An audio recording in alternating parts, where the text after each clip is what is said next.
June 10th, 1912. A quiet farming town in Iowa wakes to a nightmare it will never forget. Inside a small white house at the edge of town, the Moore family, Josiah, Sarah, and their 4 children, lie dead. Each of them murdered in the night with the swing of an axe. 2 young guests, who had come over for a simple sleepover, share the same fate. 8 people in total, bludgeoned beyond recognition in a scene so brutal that even seasoned lawmen were shaken to their core. Windows were covered, mirrors draped with cloth, and doors locked tight. Whoever committed this crime moved silently, methodically, and left behind almost no trace. The murders shocked the nation. Newspapers from New York to San Francisco splashed the headlines, 8 slain in Iowa home. And more than a century later, the case still remains unsolved. Who could have crept into that house with such cold-blooded purpose? Was it a drifter passing through under cover of night? Or was it someone much closer, a neighbor, a friend, perhaps even someone trusted by the Moore family? This is not just a story about a crime. It is a story about fear, suspicion, and the dark underbelly of small-town America, a place where everyone knew everyone, until one night, no one could trust anyone again. Before we dive deeper into this haunting case, I want to hear from you. Where are you watching from tonight? Drop your city or country in the comments. It always amazes me how far these stories travel. And as you listen, tell us, do you believe the Villisca Axe Murders were the work of a stranger who passed through town, or was the killer someone who lived among them? Also, if chilling mysteries like this one keep you hooked, don't forget to hit the like button and subscribe to Dark Case Files. It helps us keep these stories alive and bring you more cases that the world must never forget. To understand the weight of what happened in Villisca, you have to step back in time. The year was 1912. America was still in its early 20th century rhythm. Rural towns were close-knit, the railroad was king, and life revolved around family, faith, and hard work. Villisca, Iowa, was a small but proud farming town. Just over 2,000 residents called a home. Neighbors knew each other by name. People left their doors unlocked, and gossip spread quickly over front porches and church pews.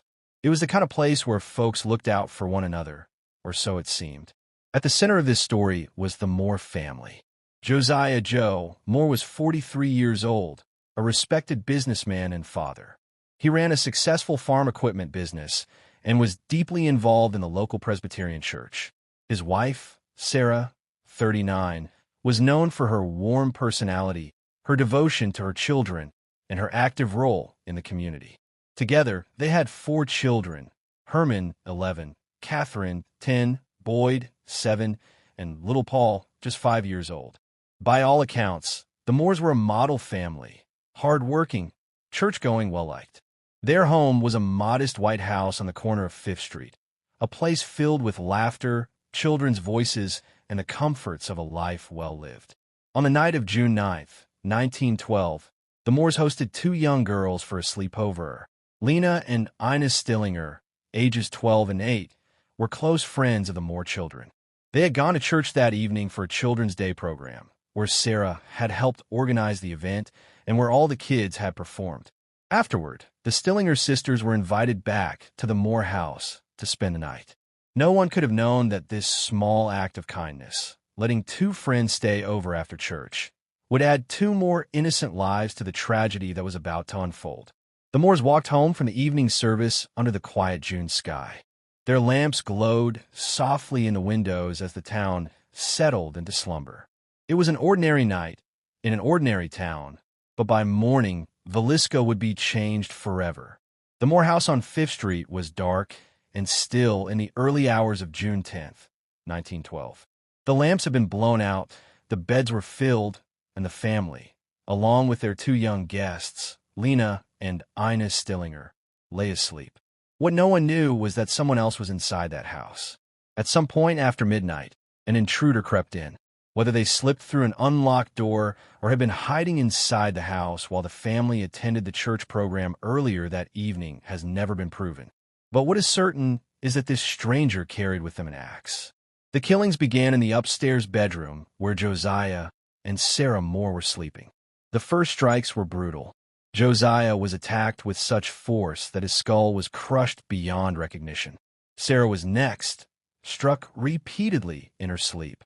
The killer's blows were merciless, leaving behind a scene so savage that even seasoned investigators later struggled to describe it. From there, the attacker moved into the children's bedrooms. 11-year-old Herman, 10-year-old Catherine, 7-year-old Boyd, and 5-year-old Paul, each of them killed in their beds without a chance to fight back. It was as though the murderer moved methodically, ensuring no one in the family survived. But the horror did not end there. Downstairs, the Stillinger sisters, Lena and Ina, were also slain. Evidence suggested that Lena, the elder of the two, may have woken up. Her body showed signs of struggle, a heartbreaking detail that hinted she may have seen the killer, even if only for a fleeting moment. When the murders were complete, the intruder did something chilling. They covered the mirrors in the house with cloth and sheets. They draped the victims' faces with clothing. It was as if the killer couldn't bear to look at what they had done, or perhaps it was part of some ritual.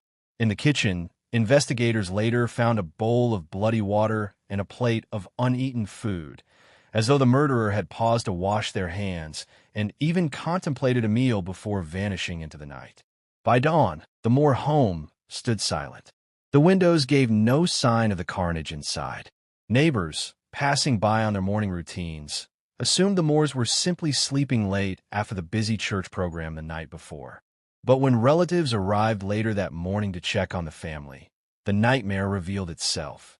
The door was locked, and when they finally gained entry, the house became a scene out of the darkest imagination.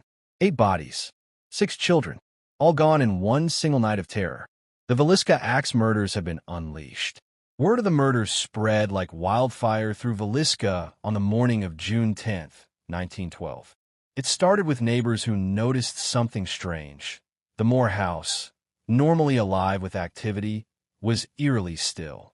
Relatives arrived, found the doors locked, and finally made their way inside. What they discovered could never be forgotten. The first to enter were neighbors Ross and Mary Moore, Josiah's brother and sister-in-law. Within moments, they stumbled back out into the daylight, shaken and pale. Ross called for Villisca's marshal, Henry Hank Horton. When Horton entered the home, he was confronted with a scene of unimaginable brutality. Marshal Horton would later describe it in words that barely captured the horror. The silence of the rooms, the small bodies tucked in beds, their lives violently ended. He quickly realized this was far beyond the capabilities of a small-town police force. Within hours, the crime scene became swarmed, not just by investigators, but by townspeople overcome by curiosity and disbelief. By midday, hundreds of locals had gathered around the Moore home. Some, shockingly, even wandered inside before the scene was secured. They touched furniture, peered into bedrooms, and whispered to one another about the killer who had been among them. Valuable evidence was likely destroyed in those critical first hours. Fear gripped Villisca.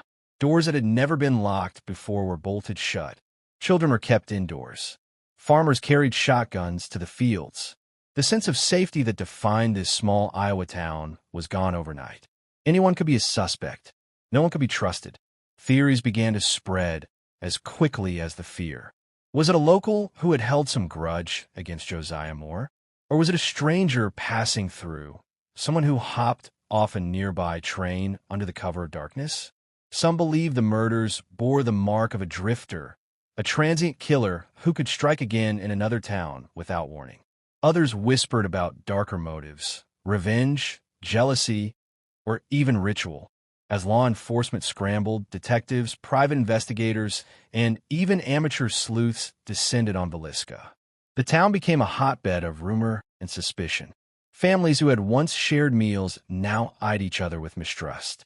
And at the center of it all stood the Moore house, a place once filled with laughter and family life, now transformed into a symbol of unspeakable evil.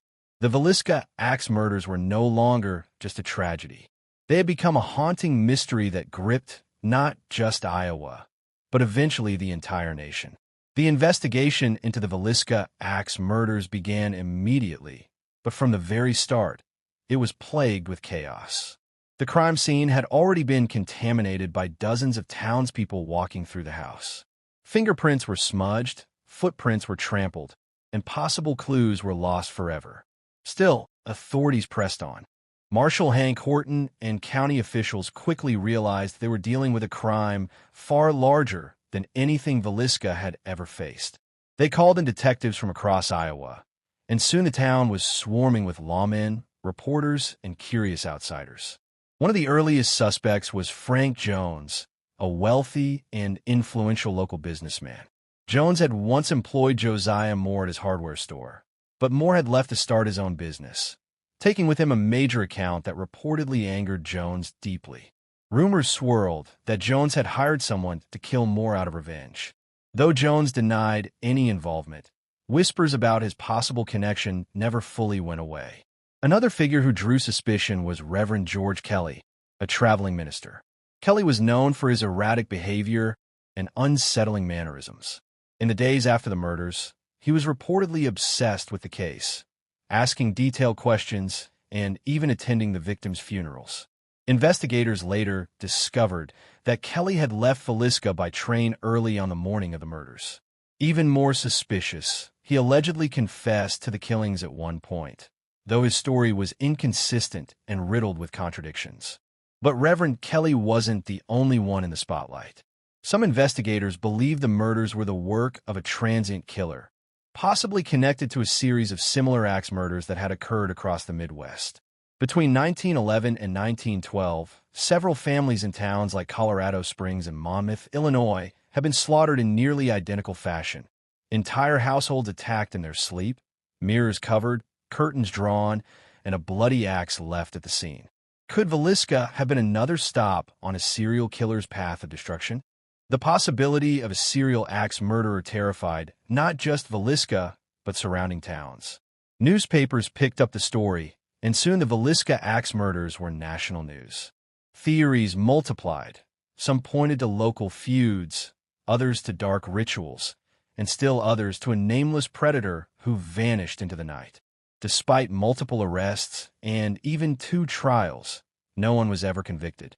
Reverend Kelly went to trial in 1917, 5 years after the murders. Though prosecutors presented his confession, the defense argued it had been coerced. After 2 trials, Kelly was acquitted. The lack of resolution only deepened the mystery. Villisca remained divided. Some residents believed Kelly was guilty, others swore Frank Jones was behind it, and many concluded that the real killer was a stranger who slipped away, never to be found. In the end, the investigation left more questions than answers. A family of 8 had been brutally slain, yet no one could be held accountable. And the shadow of the killer still hung over the town, fueling fear, suspicion, and endless speculation. Over a century has passed since that fateful night in June 1912. Yet the Villisca Axe Murders remain one of the most chilling unsolved crimes in American history. The Moore house, once a simple family home, has become a site of fascination and terror.